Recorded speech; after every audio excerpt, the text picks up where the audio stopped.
Hello and welcome everyone. My name is Yaching Han, and I'm a member of the Orfeo Music Festival team administering today's webinar. I am pleased to welcome you all to our violin session and the new Orfeo Music Festival Spring 2022 webinar series devoted to classical music performance. I believe we have a full and exciting program planned for today. I would now like to introduce Larissa Jackson, our longtime music director of the Orfeo Music Festival, who has led the planning and development of the festival as well as our webinar program today. Larissa will manage our program and be able to answer questions during and after this webinar. Let's welcome Larissa. Hello, everyone, and welcome. Let me say a few words about the festival, and then we will continue. Orfeo Music Festival is an international music festival widely known for its artistic excellence. And from the time of its founding in 2003, the festival's mission is to celebrate and promote artistic excellence with classical music performances of the highest standard and to offer superior education to the new generation of musicians with the world-class artists, to nurture creativity and to build lasting human and artistic bonds.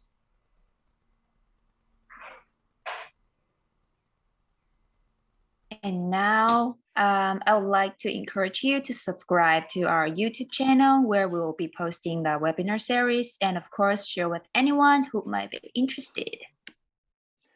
We're opening a new webinar series, Music is Our World, with a which is a three-year initiative by the Orfeo Music Festival, exploring the role of music in our lives in a variety of different ways, but concentrating on the art of musical performance, which lays at the corner of our musical experience.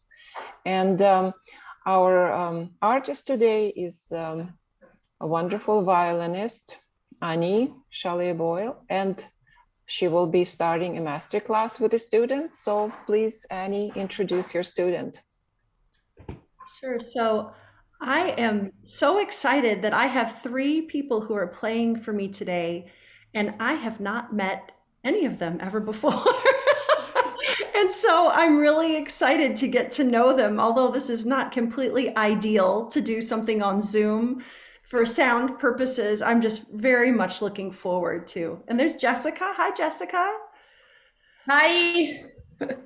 So we're going to start today with Danielle, and then Jessica, you'll go second.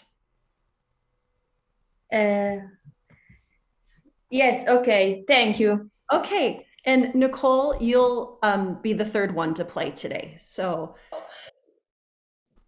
it's going to be really lovely to get to know all three of you. So Danielle, why don't you tell us a little bit about where you are right now, what degree you're getting, your plans. I heard from your teacher, Dr. Rocha, who's on the screen here, that you're doing some really incredible things next year. So tell us all about it. Thank you. So yeah, my name is Danielle. I'm a senior at Angelo State University, and I'm in San Angelo right now. So I'll be performing my senior recital in April and then graduating in May. And I just got accepted into a master's program in London for, it's called Music, Mind, and Brain, and it's essentially neuroscience from a music perspective. So I'm super excited to get started with that in a few months from now. That's great. And I'm just wondering, can everyone see Danielle right now? I look frozen on my end. I don't know if you guys can see me. I don't know if that's just me, but I can't see her at all now. So I just want to make sure. Maybe you stop the microphone for a moment and we see if anything changes.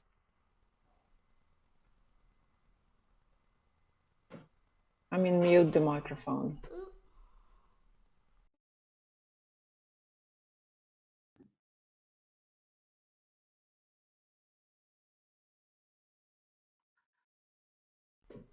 Let me try switching to a different camera. Danielle, do you have camera on? Yes, I do. It was so clear just a moment ago. So Yeah. Let me see. I have a different camera I can try switching over to. unfortunately, this happens more than we want to admit, right? We just go with the flow a little bit.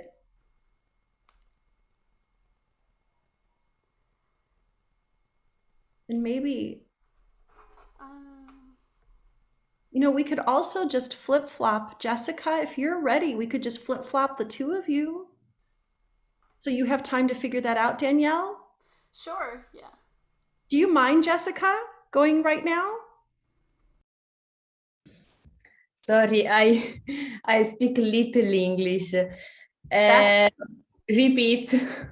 Oh, could you go right now? Just play Yes. first. Great. Yes. Okay. Great. Thank you. So, and Jessica, Mozart.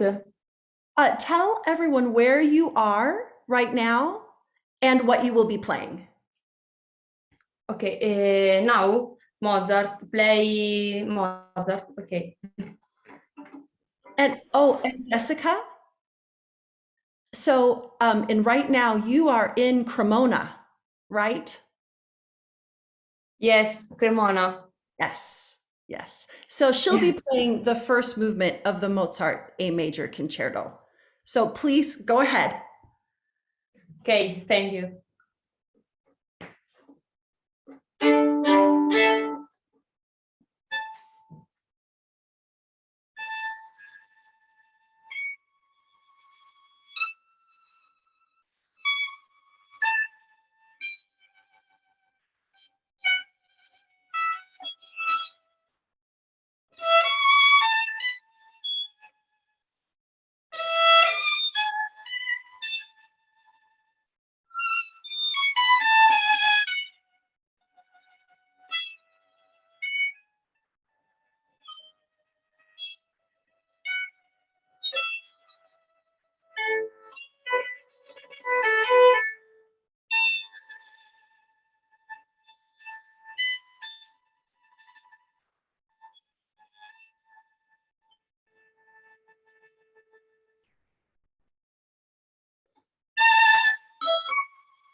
Thank you. Thank you. Jessica, I will speak slowly and I will play a lot to help. Okay, so I want to talk about the first 3 notes. So we have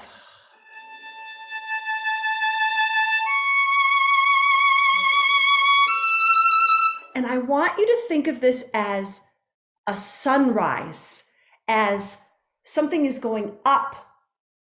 So we have a sound, the suono, going up. So starting with less bow, more bow, most bow. Okay. Okay.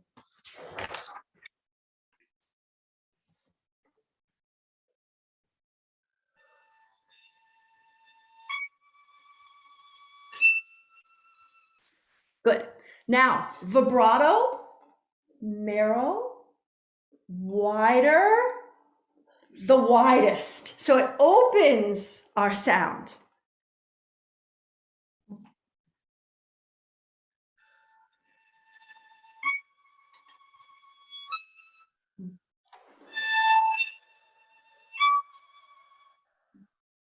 Jessica, the first note, if it can be calm. So this is good, not this. Okay.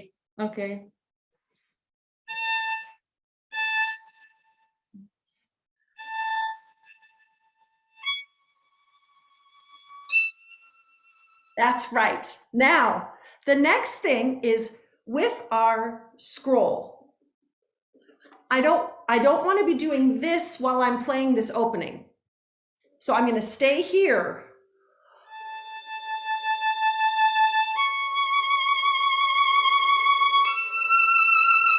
Do you see that? So I go, I don't want to do this. No. Okay.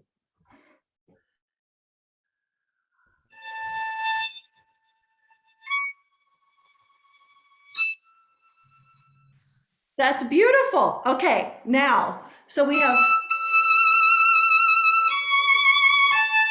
now here, something different. The harmony is darker. So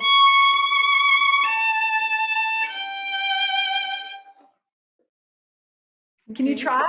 Just right there, so.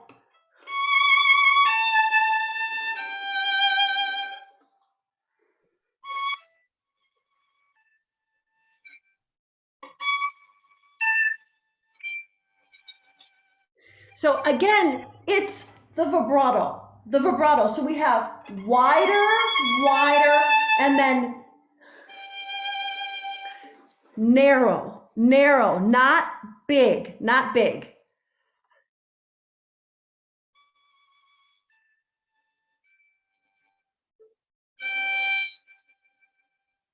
Yes, that's right.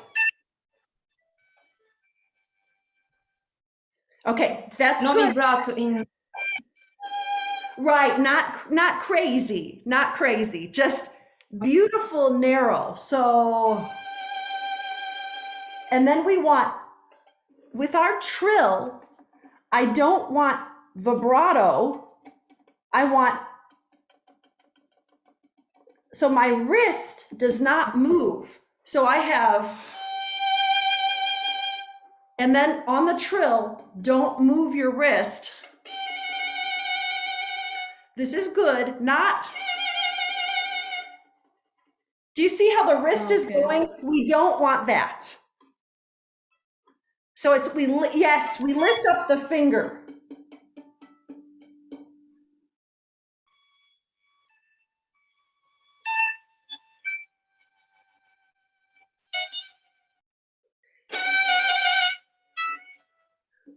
Let me explain to everyone who's listening also, we want it to be clear this way, not this way, because if we vibrate during a trill, it will be unclear. So, and then on the trill, I don't move my hand. Oh.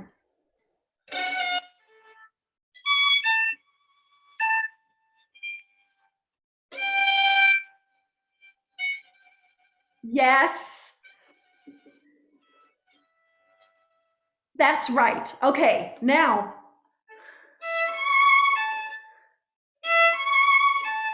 This is good. Not that. Okay. So narrow again. I need to look up the word narrow in Italian. Hold on. It's stretto vibrato. I have narrow, stretta, Stretto. stretto, vibrato. Stretto. Yes. Thank you, Dr. Rocha. Okay. Okay. Okay.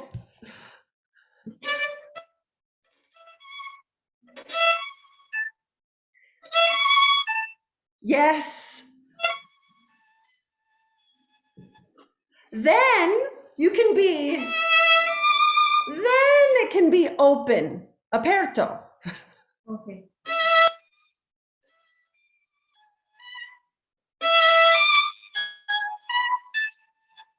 Yes. Yes. No, this is good. And then open, aperto. So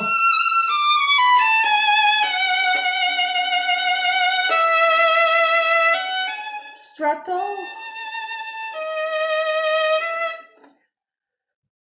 Try. Okay. Go ahead and try from the.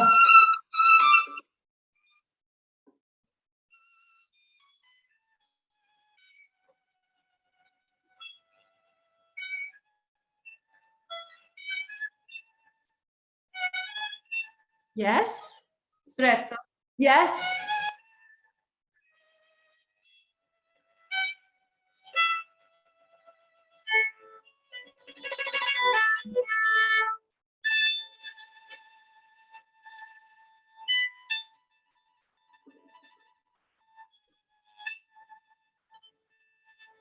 Great.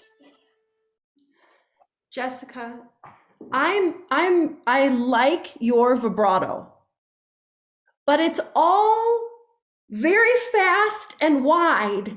So I want some of that plus the stretto vibrato. We need both.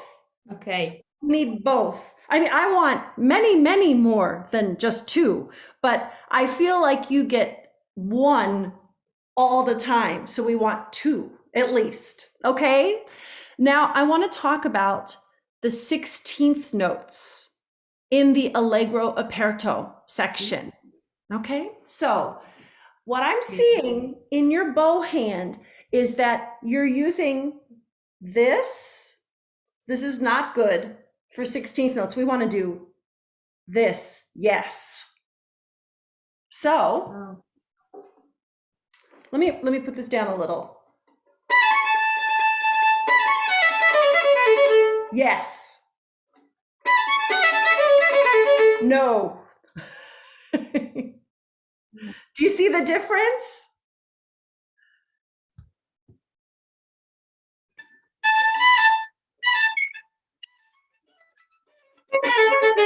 That's right. So it'll make it cleaner and more even.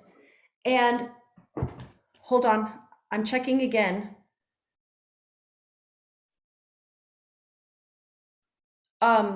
Anche, even,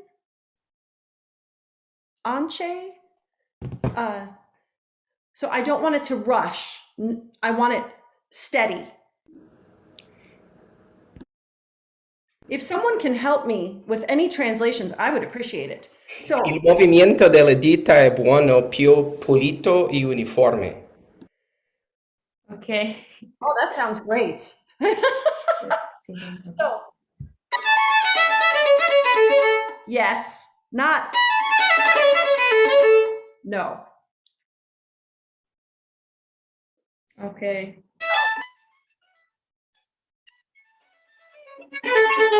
Yes. So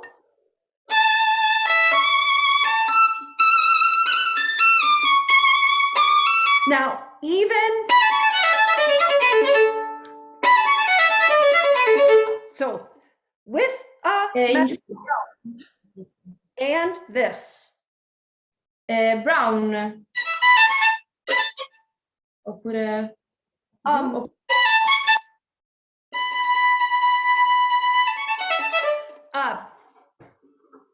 Hold on. It's in between.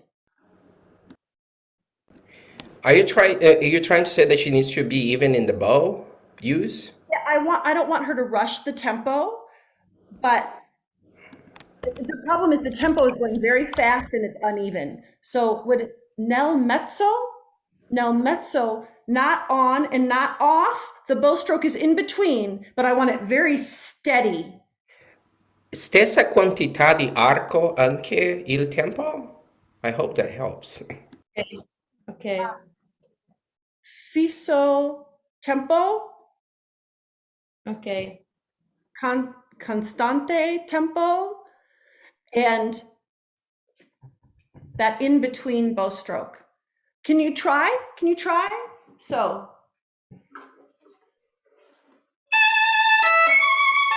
Start. Go ahead. Go ahead.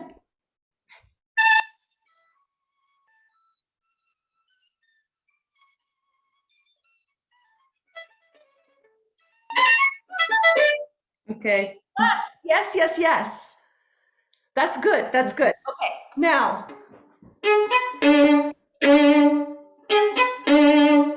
I want it to sound a little bit, yes, a little mad,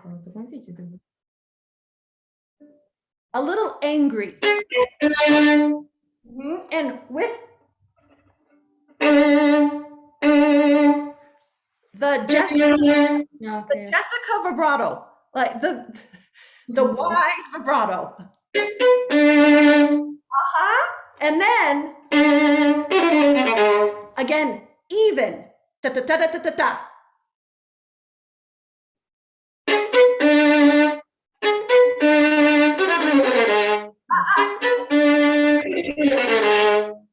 With this, not this.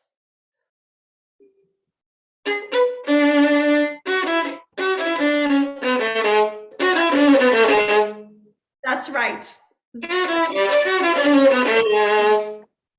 So, Jessica, there are two main things that I'm hearing. One is vibrato, that we need to have different types of vibrato. Okay. And then the other thing are the 16th notes having this flexibility and with a metronome, right? With the metronome. Those, if you do that, this is beautiful, beautiful playing. And those are my two big comments today of what I'm hearing. I wish I could say more. Hey, Fagner. Yes, Could you help me a little and just tell her I really love her playing and I wish we could go into more detail, but it's hard on Zoom and with my lack of Italian. So please apologize for me about that.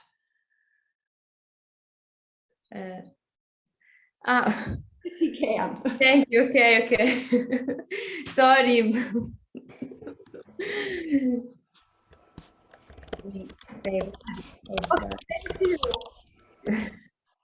Thank you.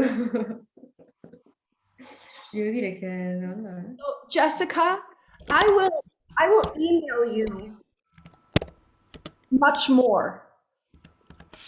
Okay. And you can translate like a Oh, I think Fagner is writing something also, maybe. Okay, this is great. So thank you so much. Thank you. Bye. And Danielle, Yes, did you get things figured out? I think so. Oh, bro, you look great. I can see you very well. So, okay. So please go ahead and announce what you're going to be playing today. playing the fourth movement from Dvorak Sonatina 100 for piano and violin. Without the piano, which is totally fine. So. Yes, without piano.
Great job, Danielle. Thank you. I could hear the piano part, the way you were playing it. That's so great. So you said your recital is in April, Yes, ma'am.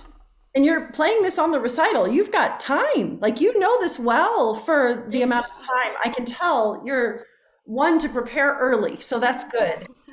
The fun part about being this prepared is we can actually talk about some pretty big things that I think will help it get to the next level, okay? I do feel that you are up to tempo. There's no issue with your tempo choices. I love all of that. My big conversation I want to have today is about this writing in particular has a lot of motives that happen again and again and again. That actually for the listener, it ends up, no offense at all to Dvorak, but it does feel a little bit like, oh, okay, and again, oh, and again. But it's our job as artists to pull it off of the page and figure out how we're going to make things different with each phrase. So there's a couple things we're going to do here. I would like for you to start at the beginning and just play the first 4 measures for me. Just the first 4 measures.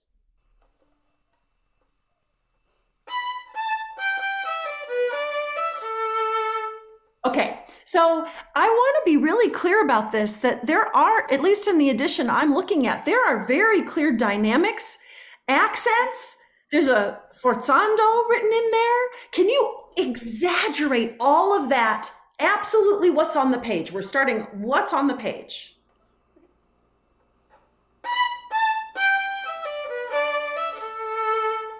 You hear, even right now, that is completely different than how you played it the first time. Now, I'm going to ask you, can you give me some kind of word to describe the character that you envision of these first 4 measures? A word that and it may be different than a word that I choose, but something that makes you feel what the character is. Or maybe the words change in the 3rd measure. I don't know. You tell me. I think of like bouncing. Kids bouncing Yes, around.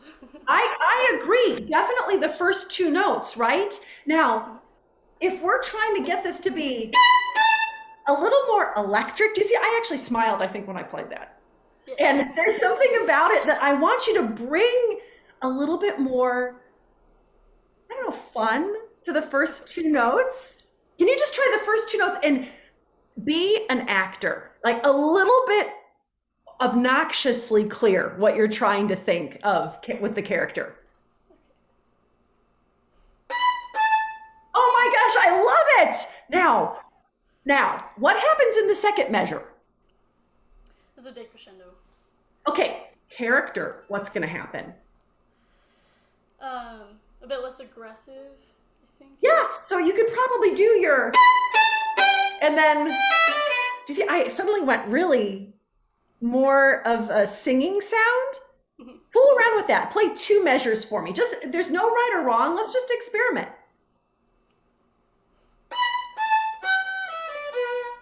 Oh, and I'll do your fingering.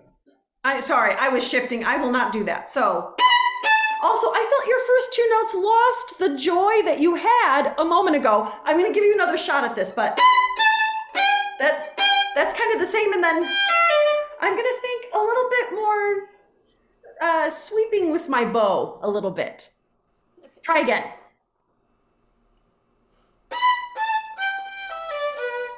Oh, I love it. Now, we have a forzando coming up. I want something spectacularly, surprisingly different on that note. Start at the beginning again, okay?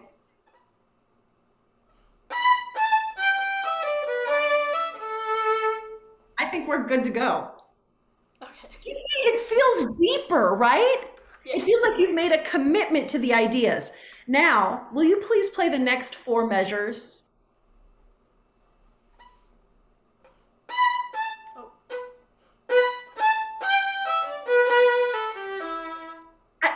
But here's the problem. It's so different. What are the things that are different this time? Explain to me. There's not a forzando anymore. And Correct. the notes change. It's on a descending line the whole time. And one other huge thing, huge. Uh, The very first note you play. oh, there's a grace note. Yes. It is so important. So we're thinking, like, if it's too close together, we won't hear it. And so spread it a little and sort of enjoy it. And then I think you can have that same, and then that piano version should be more vibrato based rather than what you did the first time with the forzando. Can you try that? The second 4 measures.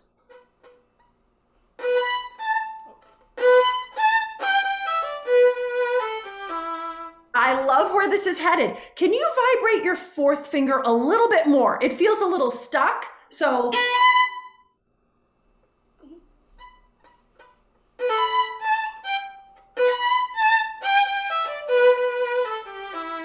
Thank you. Oh my gosh, this is great. So now it doesn't feel like the same thing 2 times in a row.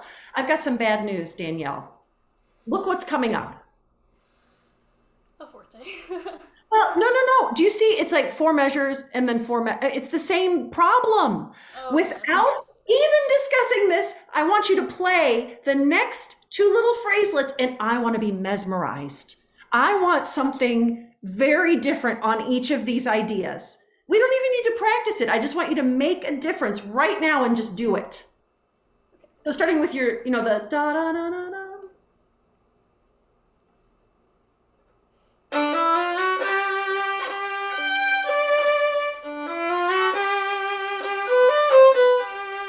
Okay, now hold on a second. So we have, and then we have, don't you have a forzando there? Yes, I do. Oh, I would smack that one. Can you do it again? And then the second phraselet, have it go to this sweeter place at the end where there's not a forzando there. Okay, try it. Go ahead and try it.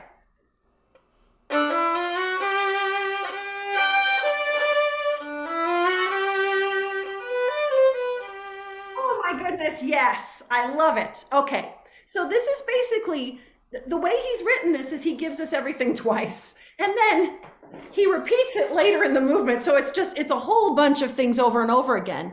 And actually, I wanted to talk about, where is the place?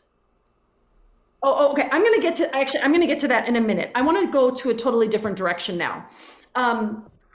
There is a bow stroke that occurs over and over and over in this movement. And it is called colle. And have you heard of colle before? Yes. Just once or twice. Okay. Would you be able to give me a definition of colle? I'm not trying to put you on the spot, and it's okay if you can't. I think if I remember correctly, is it more full bow? Oh, okay. So I think you're going slightly the wrong direction. So this bow stroke is actually where we just use our fingers. So do you see, I am not using my forearm. I'm not moving my forearm at all. All I use are my fingers. And what everybody says about colle is it is the arco of pizzicato bow strokes. Do you hear how it kind of has a little zing to it? And it actually is probably one of the fastest bow strokes we have.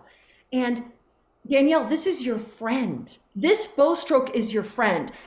Because I think there are a lot of places we want a little extra energy, especially for this Czech character of Dvorak. I wanted a little swingy, a little dance-like, and this quick stroke is really going to help us. So before we do it in the piece, I actually want you to show me a colle stroke. So did you see right now I did an up bow?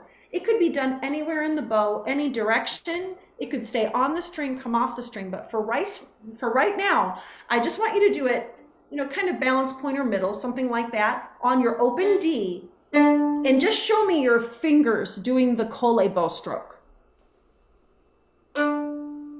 So you're wanting to use your wrist, and let's do it where it's just like complete fingers. You hear that sound? It almost sounds like you're plucking your string. And I mean, that's awesome. Now, can you do it really loud with colle? Your open D, really loud. Now, do it pianissimo.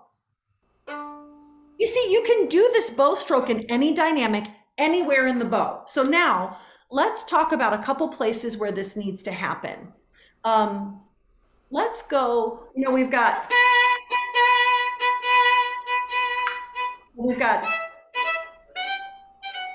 that whole section in there. Can you play that for me? I'm not sure. I want to check your bowing that you're doing, and then I'll do that bowing. Start right on it, right on the in tempo. But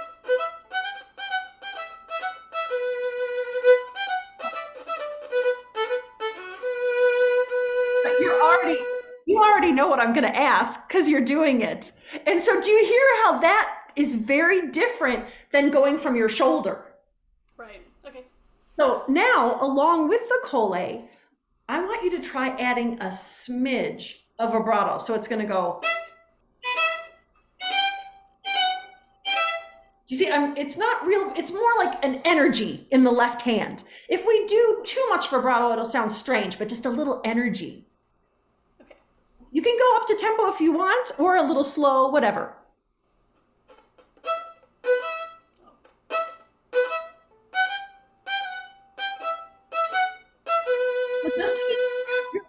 You're only going to vibrate the eighth notes, not the 16ths.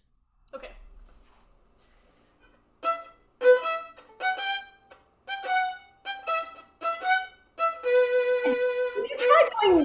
Can you go slower? Because now we're not doing colle anymore. I'm having your brain do too much at once, but I think you can do it. I think you can do it.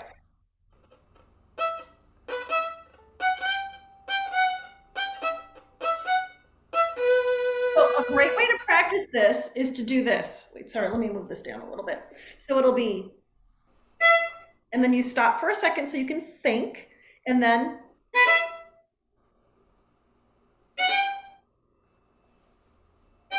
So do you see, I'm able to do both at the same time because I give myself a vacation. Can you try that?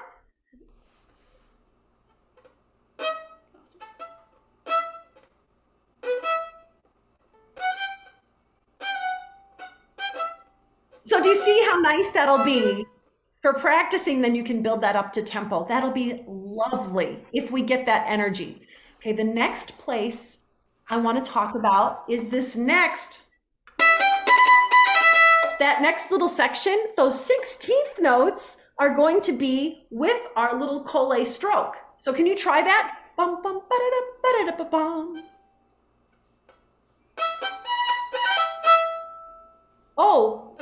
Oh, sorry, there's the next one.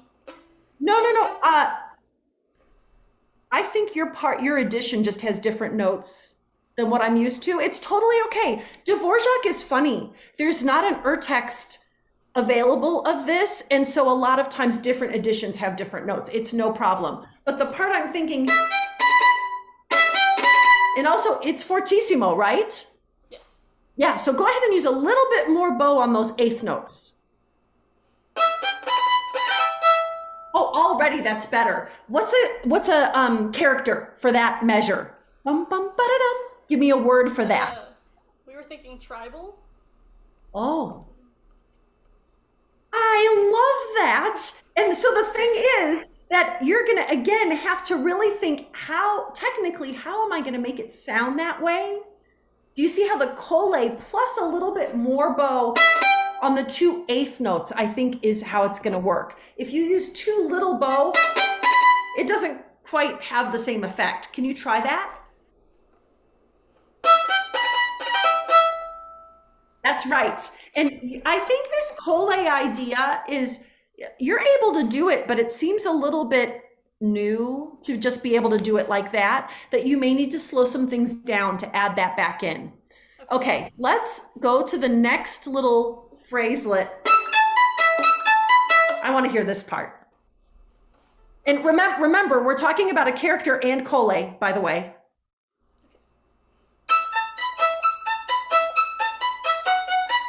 Okay, so Danielle, you're doing this.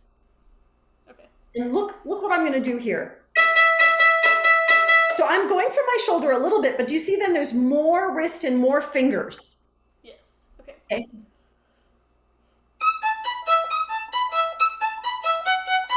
Good. That's excellent. Now, what's going to happen on all your down bows? Forzandos. Yes, let's hear it. Yeah, that is exactly the sound that we want. That's exactly right. Okay. So there's something engaging about that. Now, do you see how it comes again? Then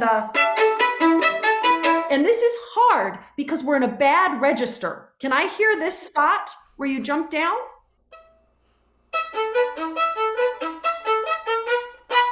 So can you try to get a little bit more pinky going, just a little bit? And I loved how you were lower in the bow. That is the trick here. When we're on the E string, we can be a little bit higher up because we don't want our thumb to hit the side of the instrument. But as we go lower on the instrument, we need to be lower in the bow, which you just did. So get your pinky going with it. Try it again.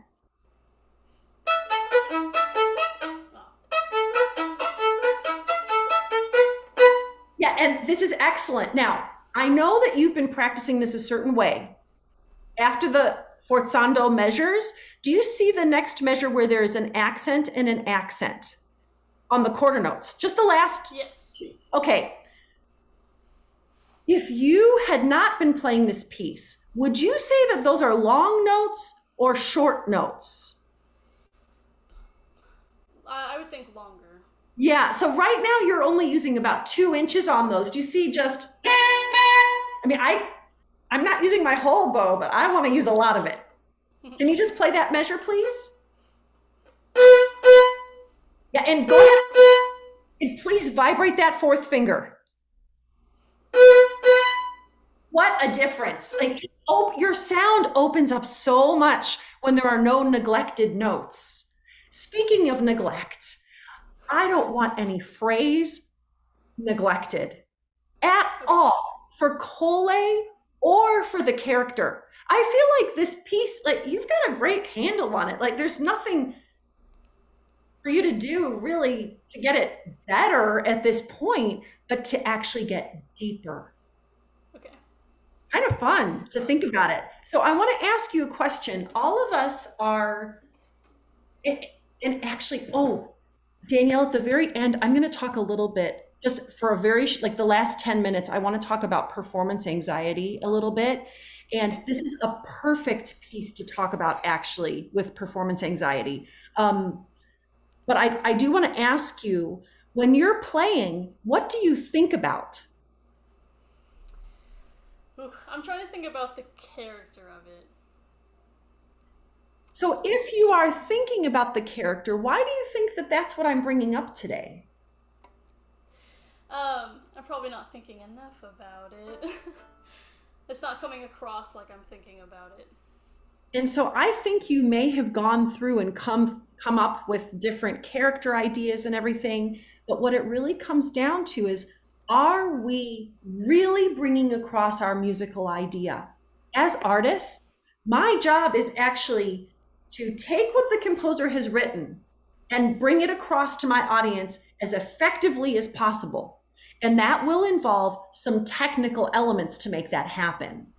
So for you, instant things are, you look at phrases and try to make them different if there are differences. You need to be the queen of Cole. And then, because I'm noticing that's just a bow stroke you're ignoring. And I think this piece is built on that.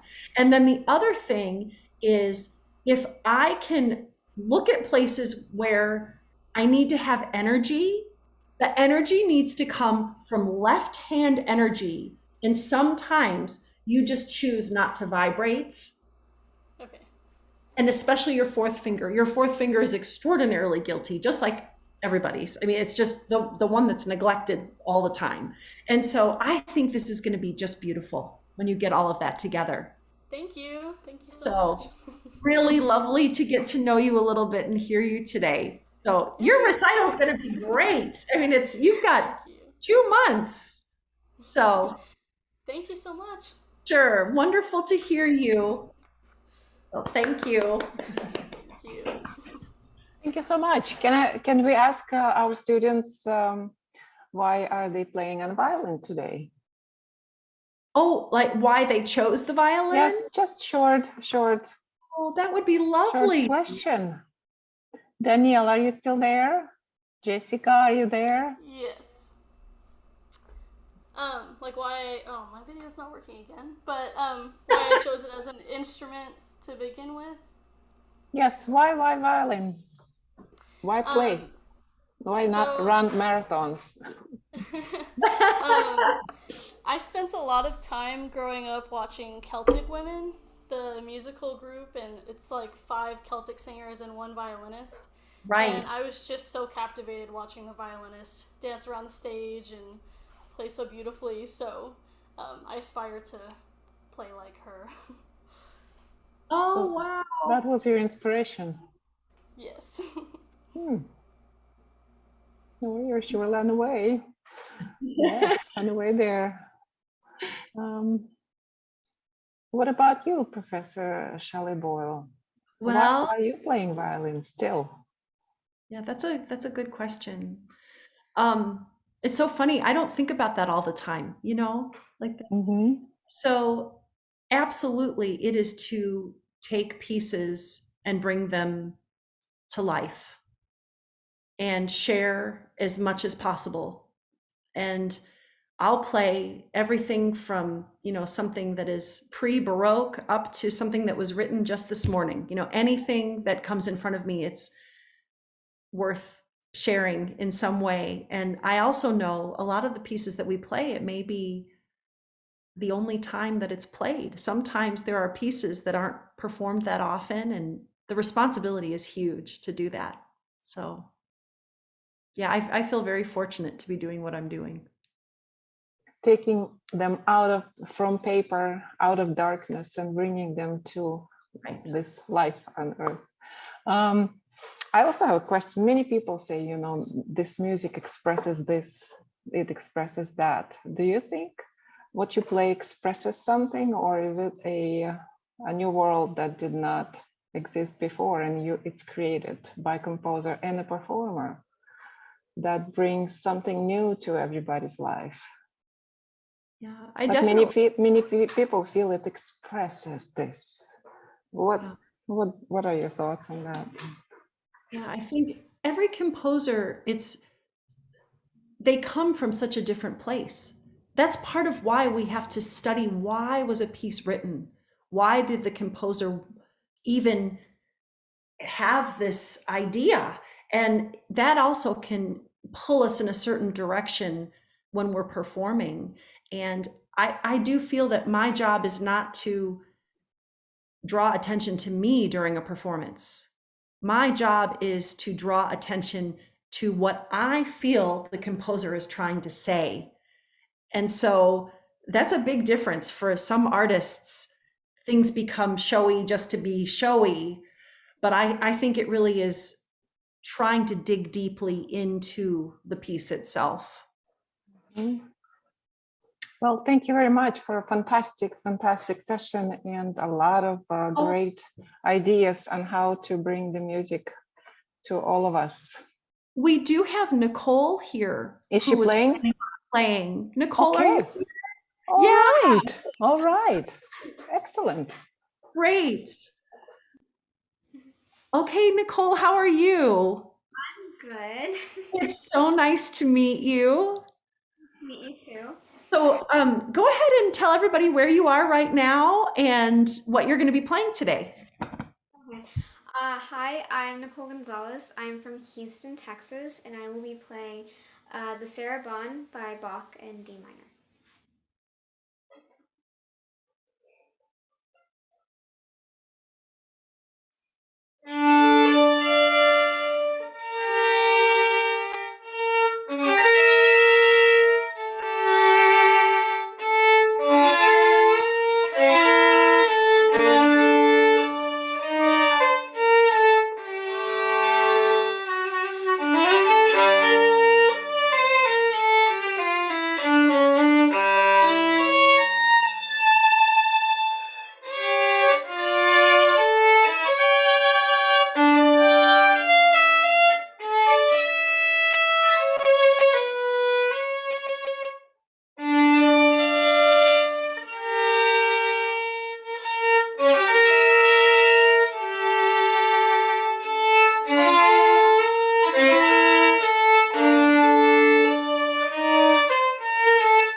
Very nice job, Nicole. Thank you. I want to ask you, kind of a little bit of what Dr. Jackson was just asking me is a little bit of how do we make decisions when we're playing a piece? And so the first thing that I think needs to go through our head is the title of this movement, Sarabande. Have you looked up what a sarabande is? Yes, it's a dance. Yeah, it's a dance. And tell me a little bit what you know about the dance. I don't know much about what No, that's okay. That's okay. So we do know that sarabande is actually a very old dance that existed even, I don't even know how early we've seen it, but going back to the 1600s, it was definitely prevalent. And so Bach was not writing this to dance to this, but he was using the name sarabande for a very specific reason. He was using it because a sarabande, the most important beat out of the 3 beats in each measure, is beat 2. So it's interesting, the way this is written, we have our big chords on beat 1. Right. But he's interested in beat 2. So I'm wondering if we can try doing just kind of light, a little bit light, and enjoy beat 2. And even, I don't want to say elongate beat 2, but maybe a little bit. Can you try that? Just the first 2 measures would be great.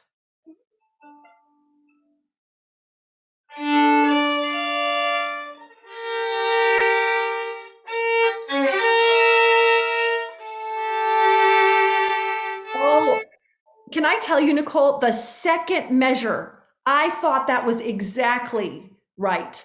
So in the first measure, I could have used a little, we can talk about whether we want to vibrate Bach or not, but just a little energy on that second beat, I think would be beautiful.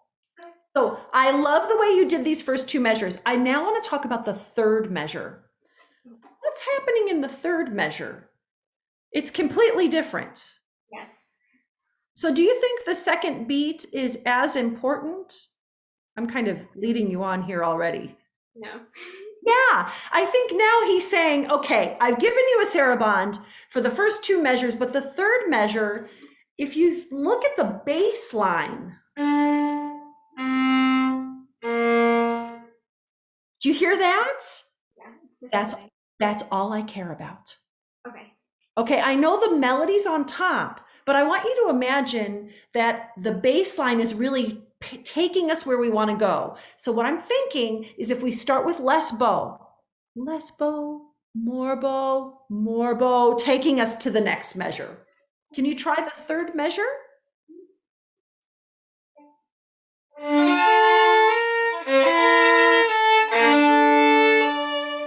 So what if we even started like pianissimo, 2 inches of bow? So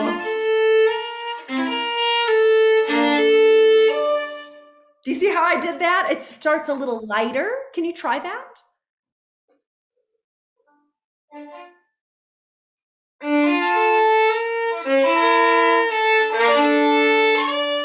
So Nicole, I want you to play beat 1, the softest ever, with literally 2 inches of bow. And then I think we've got it. You're just starting with so much that we have nowhere to go. Right, okay.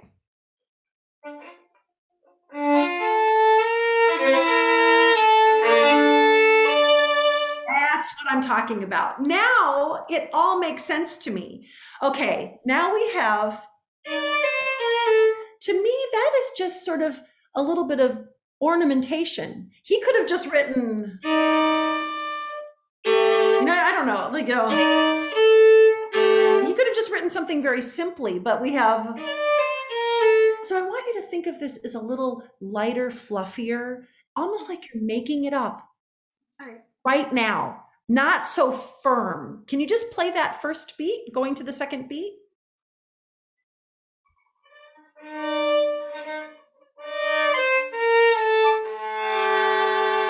And yes, and now your second beat is big again. I love it. So we've got, and what if we did this? So it sounds again like you're making it up in the moment rather than I'm hearing it sort of, it's super clear. And I'm thinking more just airy, in the moment, make it up. So can you start on the second beat and then float?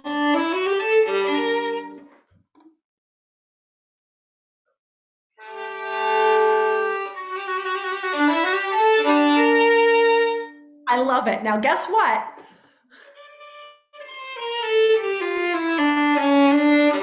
Same idea where it's just, I don't want it so perfectly counted. More just in the moment, you can make up all the notes. Can you try from the downbeat then? And then just float.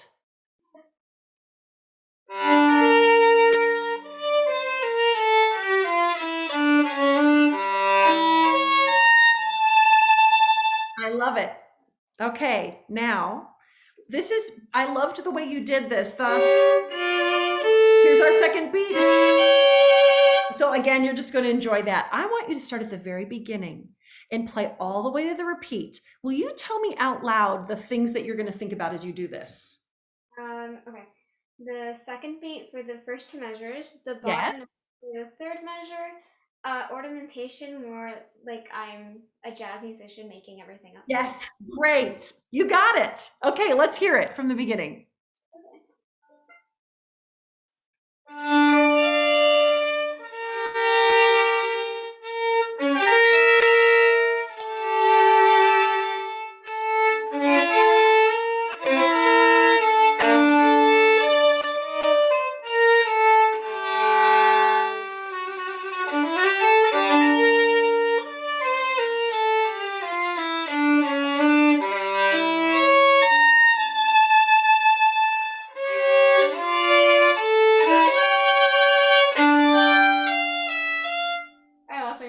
It's okay.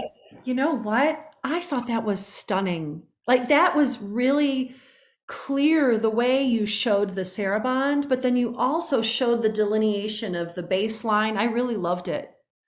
So this is something that you can take this further into the movement to make decisions that are very similar to this, right?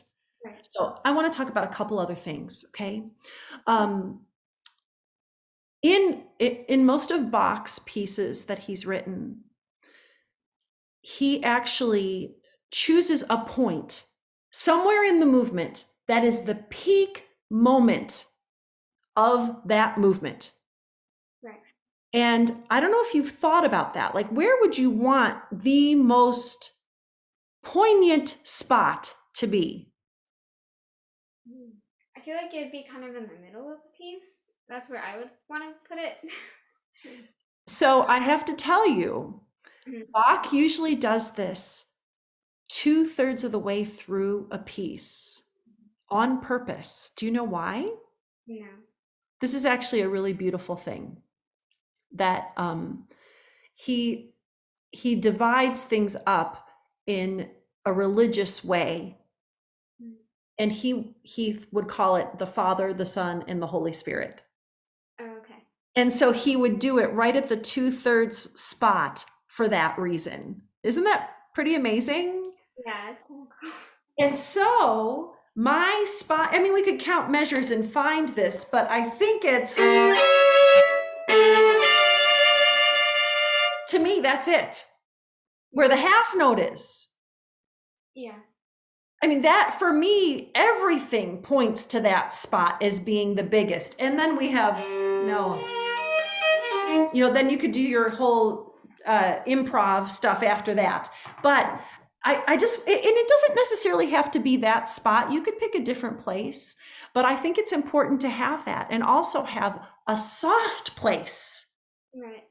And so you can just experiment with different places where you're very, very still. You're actually a beautiful, like you move when you play, but there is also a time where sometimes non-movement can be really beautiful.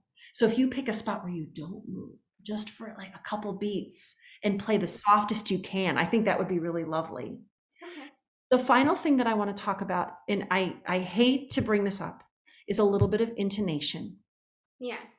Because it's hard. It's tricky, especially the chords. Yeah. I mean, that's it. Like that's why it's difficult. So I'm going to talk to you a little bit about how I approach intonation in Bach on chords. And this may help a little bit to think this way.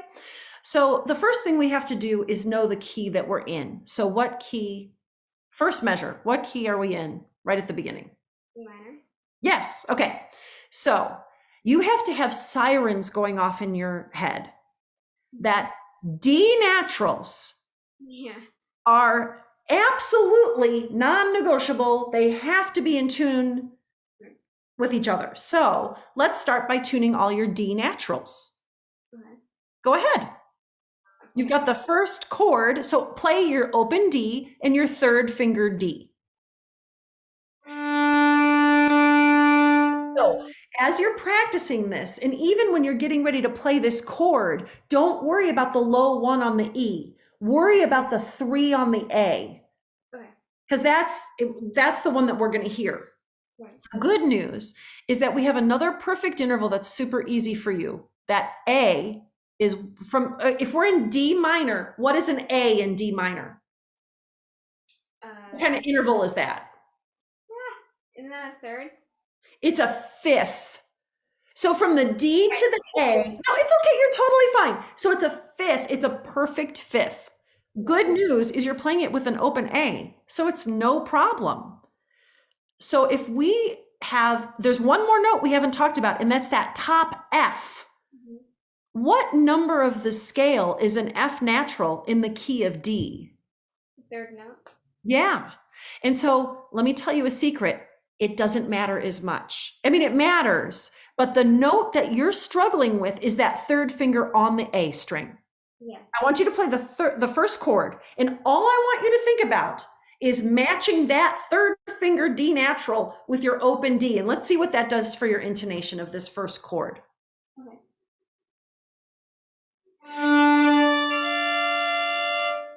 So play your third finger with your open D.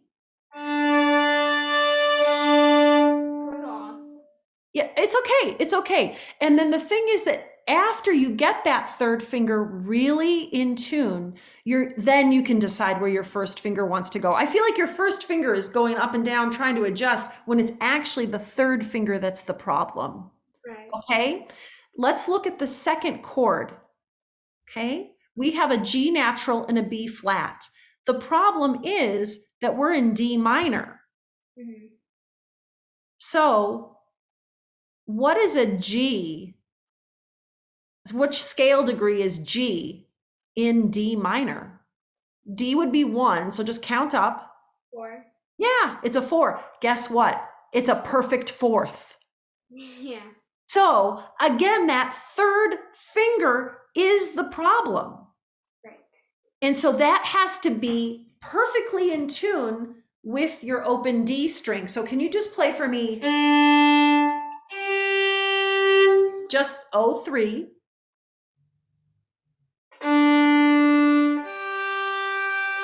You see, well, on its own, you're totally fine. Now, I want you to play O3 and then add your low 1. Okay? But once you get that 3 in tune, do not move the 3. Okay.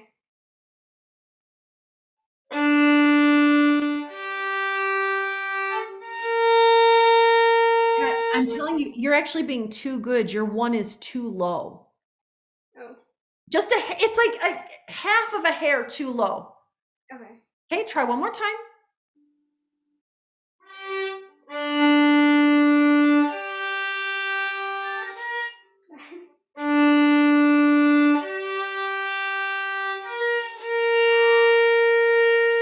But I need to hear it with the 3. Do you see that 3 has to be stable? And what I'm afraid is happening is that your 3 is going backwards when you go to the 1. And it needs to just stay right there. Do it one more time.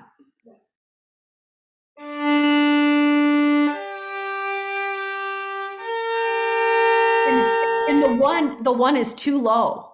Okay. So but this is scary. Like, how do we know if it's too low?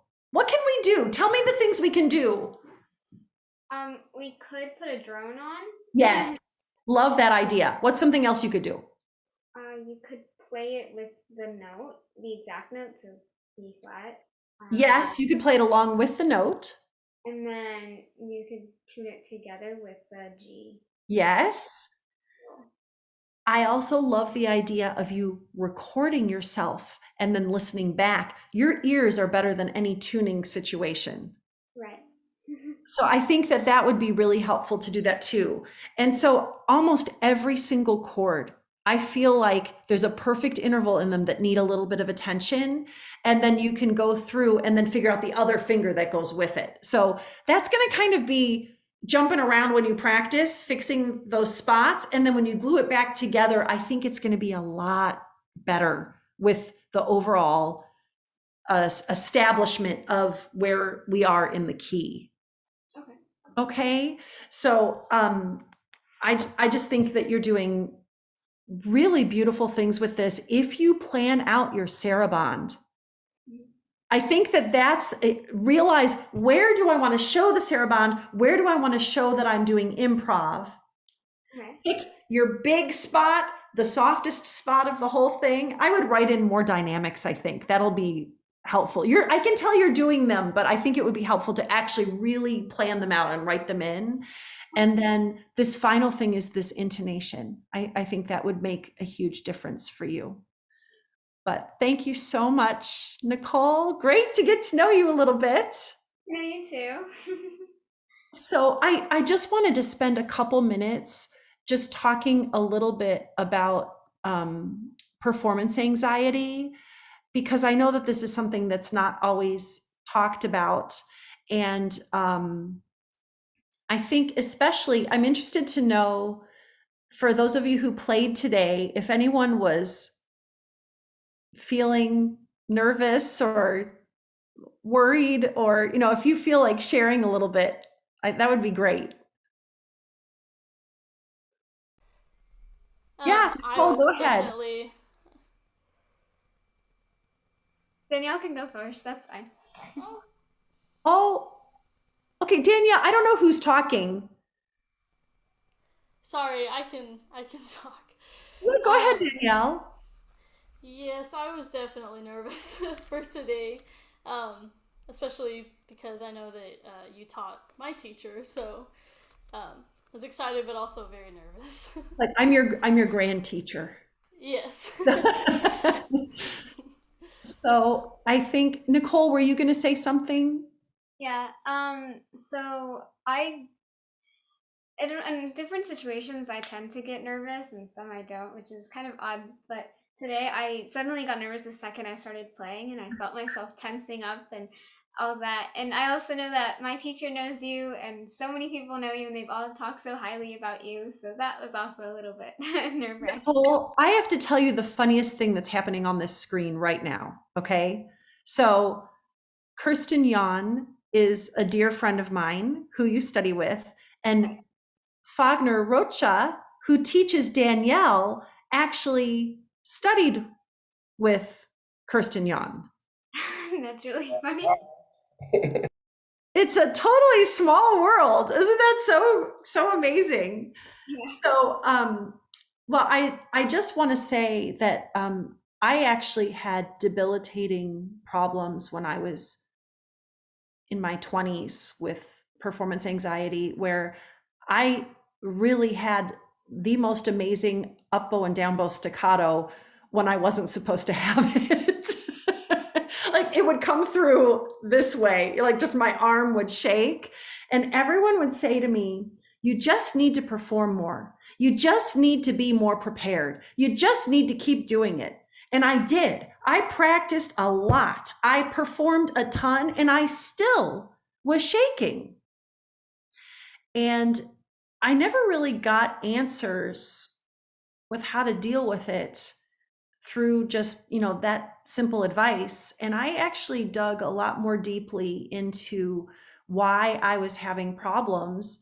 And what I want to say to you is that everybody is so different with what happens on stage. In my case, I stopped breathing. I I mean, I was breathing, but I was doing just this shallow breathing. And I ended up spending a lot more time matching my breath with my bow. So if I was in the air, especially, I would be matching, and that would give me something to focus on rather than, oh my gosh, I've got a concert and I'm so freaked out that I'm even on stage. So it gave me something to focus on. And then, what I was working on with all of you is a little bit of a plan of, what do I want this phrase to say? What am I trying to do with the phrase? And when I put my brain on that, rather than what are people going to think of me and my mistakes, that was a huge difference for me. And another thing I wanted to mention that I thought was fairly amazing to figure this out is I was about to play Tchaikovsky with an orchestra. I was a senior in high school, and it was like one of those big dream situations that you're about to play this 40-minute concerto with this great orchestra. And my grandmother was visiting, and she said, honey, I think you should have some liver sausage for lunch. And I don't know if anyone knows what liver sausage is, but it's basically liver with spices, I guess, that's ground up into a paste. I actually kind of like it, but my grandmother made me eat it for lunch. And she said, you will feel great after eating this. And I got up on stage that night, and I actually felt pretty decent. And I was talking with her later, and she said, well, that's because it's high in iron. And so trying different foods before you eat. I am a big iron fan because of my grandmother, and that has helped me along with the breathing and focusing and everything. And so there's no stone left unturned for how each of us are as individuals. I have students that do better when they don't eat. I have students that do better when they do eat. I have students that do well when they take a 3-mile run in the morning before a big performance, and others who do better when they sleep in and don't warm up much. Like, everybody's different. And so I just wanted to give support that what we're doing is so important, and it's really not about us. It's about these pieces of music that are coming on stage. And whatever we need to do to figure that out, I'm happy to talk with anyone individually if that's helpful, or it's a path that we all have to figure out on our own. Hey, Annie, could I share something here? Please, Fagner, go ahead. So this is something, there are two things that I've been experimenting and I talked to some of my students about in the past few years. Like we're out there performing quite often, and I think that the first thing that I tell my students is I think that we all react differently when we are on stage, and I ask them to try to feel what is their reaction time for being nervous. So you go on stage, and I know that I will be nervous for about like a minute and a half and 2 minutes, and then things start going back to normal, if that makes sense. And so we try to play in studio and measure that, and then practice really well that very beginning of the recital, because you won't be nervous for 50 minutes, but there is a reaction time. you can find, like, what is your reaction time on stage until your things are a little more calmer, and then practice or plan to play something that is a little more comforting at the beginning as things develop. That's a great suggestion. That's a great suggestion to balance the recital if you're able to. Yeah, and that in a master class doesn't work well. You only have 3 minutes. That's great. And then the other thing that I also have been doing is on backstage right before playing. I'm thinking, I read this in somewhere, an article about like it's more like a sensorial a way to spread your senses. Is like, think about 5 things you can hear, 5 things you can taste, 5 things you can feel, and 5 things you can smell. that kind of like takes you away from the zone that you're nervous, and it kind of spreads you and makes you realize it's just a common place that you are in the room about to play. And I kind of feel that both things together help me. So That's fantastic. I've used that for other reasons, because it makes you very present. It brings you to the present, but that's a great technique right before going on stage. No, thank you for sharing that. I just think that we don't talk about it openly enough, that I'm just here as a support mechanism if needed. So, that it's real and it's an issue. So, and we don't have to talk about it any further, but I just definitely wanted to bring it up as something that I am aware of and we're all aware of. So.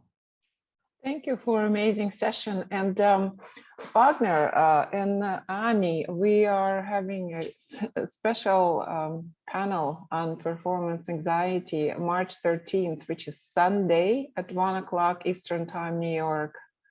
If you're able to join us, would be very valuable, both of you. So please contact the office so we can maybe figure it out. But amazing thoughts, and definitely a central issue in the performance world.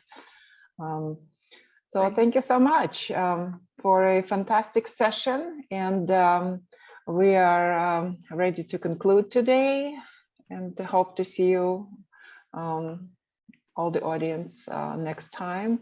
Thank you, Annie, and until we hear more music. Yeah, Nicole, Jessica, Danielle, thank you. It was really great to get to know all three of you a little bit. Thank you. You are so welcome. Thank you. Great, and thank you, Larissa. Thank you, everybody. Jean, over to you. I just wanted to say how honored we are to have our professors and three great performers join our program today, and for sharing the knowledge and art. We hope you will join us for our next section, which will be our piano masterclass on February 23rd, Wednesday. Starts at 10:15 Eastern Standard Time.